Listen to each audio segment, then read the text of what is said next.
দেবী গন্ধবণিকরা এবারও নতুন গন্ধ পুজোয় দান করেছেন। আসুন দেবী শৃঙ্গার করুন।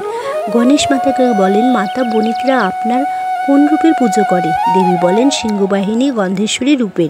গণেশ বলেন, মাতা আমাকে সেই রূপের উপাখ্যান বলুন, আমি লিপিবদ্ধ করব। কে দেবী গন্ধেশ্বরী? বণিক সম্প্রদায় কারা? কী বা তাদের পরিচয়? শুনুন সেই উপাখ্যান।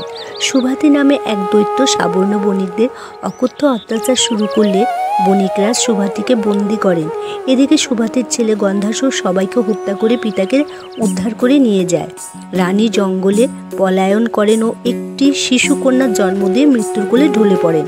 তপবনের আশ্রমবালারা সে কন্যাকে ঋষি কশ্যপের কাছে নিয়ে আসেন। কন্যার গায়ে খুব সুন্দর গন্ধ। ঋষি কশ্যপ তার নাম রাখেন গন্ধাবতী।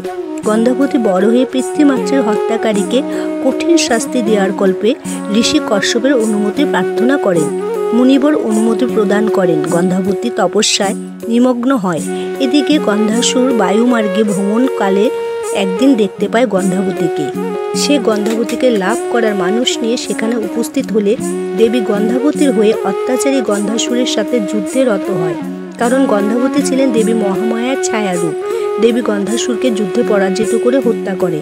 দেবীর আশীর্বাদে সেই দ্বীপের নাম হয় গন্ধদ্বীপ। দেবী সিংহবাহিনী চতুর্ভুজা, এক হস্তে শঙ্খ, অন্য হস্তে পদ্ম ও বরাভয় মুদ্রা। দেবীর আশীর্বাদে সাবর্ণ বংশের যারা সুগন্ধ ও মশলার ব্যবসা করেন তাদেরকে গন্ধবণিক বলা হয়।